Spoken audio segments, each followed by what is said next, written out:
আজকে সন্ধ্যার টিফিন বানিয়ে ফেলছি, আলু দিয়ে স্যান্ডউইচ।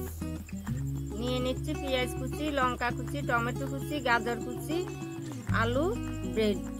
আলুটা এবার মেখে নেব। দিয়ে দিচ্ছি লঙ্কা কুচি, দিয়ে দিচ্ছি টমেটো কুচি,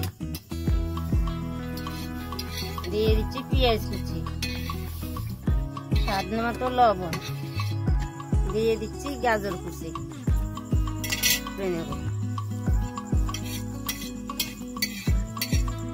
এবার বেডের উপরে আলু সিদ্ধটাকে মেখে নেব।